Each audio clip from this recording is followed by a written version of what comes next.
फिरोज गांधी की नेहरू परिवार से इलाहाबाद में एक आंदोलन के दौरान मुलाकात हुई थी। फिरोज जुझारू थे और महात्मा गांधी से प्रभावित थे, सो उन्होंने अपनी पढ़ाई छोड़कर और पूरी तरह भारत की आजादी की लड़ाई में कूद पड़े। हालात से इस तरह जूझने की हिम्मत इंदिरा गांधी में भी थी। स्वभाव का यह मेल ही दोनों को करीब ले आया और दोनों ने शादी कर ली। लेकिन फिरोज के जिस जुझारूपन ने इंदिरा गांधी को प्रभावित किया था, बाद में वही उनके पिता की सरकार के आड़े आ गया। नेहरू और फिरोज के रिश्ते एक सामान्य ससुर दामाद की तरह शायद कभी नहीं रहे। सत्ताधारी पार्टी यानी कांग्रेस का सदस्य होने के बावजूद फिरोज विपक्ष की उस कमी को पूरा कर रहे थे जो लोकतंत्र के लिए जरूरी बताई जाती है।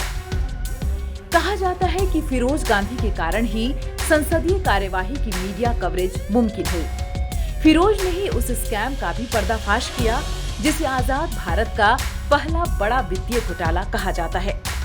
इस स्कैम ने न केवल नेहरू सरकार के दामन पर दाग लगाया, बल्कि एक प्रधानमंत्री ससुर और सांसद दामाद के रिश्तों में पहले से पड़ी दरार को इतना चौड़ा कर दिया कि दोनों फिर कभी एक नहीं हो पाए। हजारों करोड़ के पंजाब नेशनल बैंक घोटाले और हर्षद मेहता कांड से यह बहुत पहले की बात है।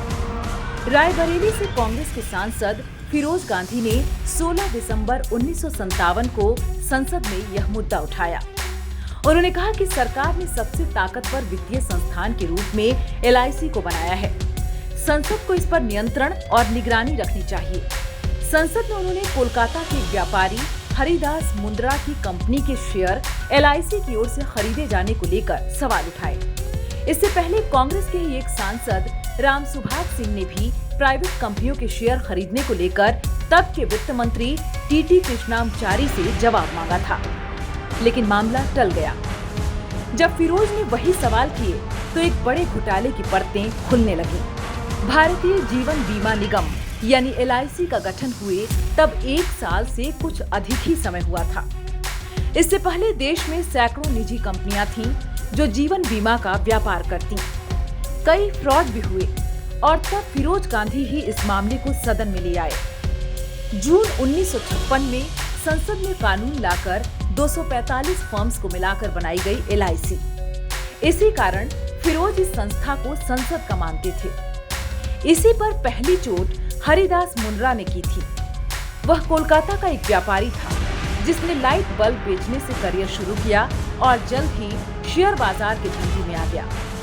मुंद्रा छोटी कंपनियों के शेयर खरीदता और फिर धांधली कर उन्हें ऊंची कीमत पर बेच देता। इस तरह उसने 4 करोड़ रुपए की संपत्ति खड़ी कर ली थी।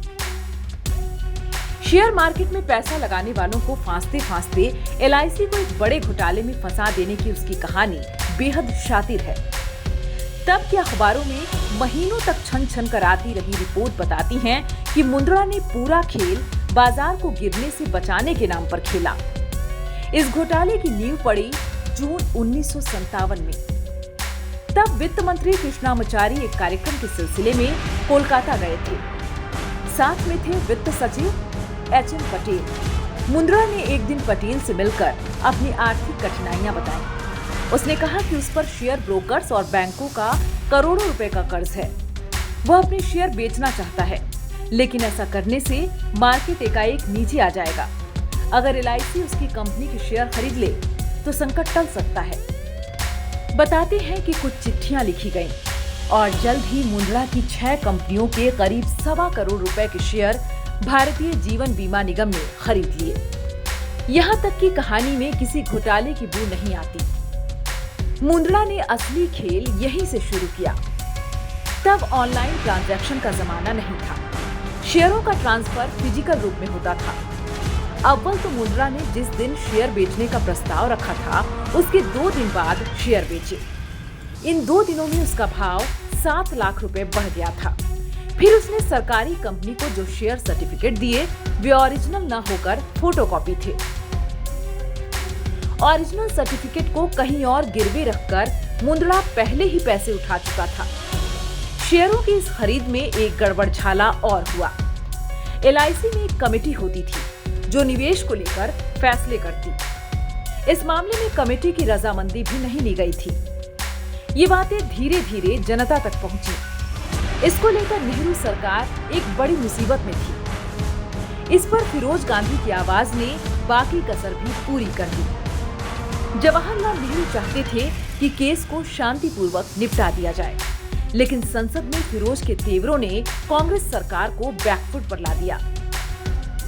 जो वित्त मंत्री पहले सारे तथ्यों को नकार रहे थे, बाद में उनके पास फिरोज के सवालों का कोई जवाब नहीं था। सरकार बहुत समय तक चुप्पी साधकर नहीं रह पाई। प्रधानमंत्री को जांच कमेटी बनानी पड़ी। इसके इकलौते सदस्य थे बॉम्बे हाई कोर्ट के रिटायर्ड जज MC छागला। मुंद्रा केस ने लोगों के मन में भ्रष्टाचार पर सरकार को लेकर जो संशय पैदा किया था, उसे छागला जांच कमेटी ने दूर कर दिया। यह आजाद भारत की सबसे तेज और निष्पक्ष सुनवाई रही। जनता के सामने ही जिम्मेदार लोगों से सवाल जवाब हुए, जीरह की गई और फटकार भी पड़ी। सुनवाई देखने के लिए इतनी भीड़ उमड़ने लगी कि कोर्ट रूम के बाहर लाउड स्पीकर लगाने पड़े, ताकि जो अंदर नहीं आ सकते वे बाहर बैठकर सुन सकें। अंदर अधिकारियों नेताओं पर सवालों के बौछार होते, बाहर जनता तालियां बजाती। कृष्णामाचारी ने बाद में एक इंटरव्यू में कहा कि उन्होंने जज से इतने सारे सवालों की उम्मीद नहीं की थी। वह बिल्कुल हताश हो गए थे। जस्टिस छागला ने तब के कई बड़े स्टॉक ब्रोकर्स के बयान लिए। सभी का यही कहना था कि डूबती कंपनियों में पैसा लगाकर एक तरह से मुंद्रा को बचाया गया। यह निर्णय बाजार के हित में नहीं लिया गया था। वित्त मंत्री ने पहले खुद को इस निर्णय से दूर दिखाने की कोशिश की।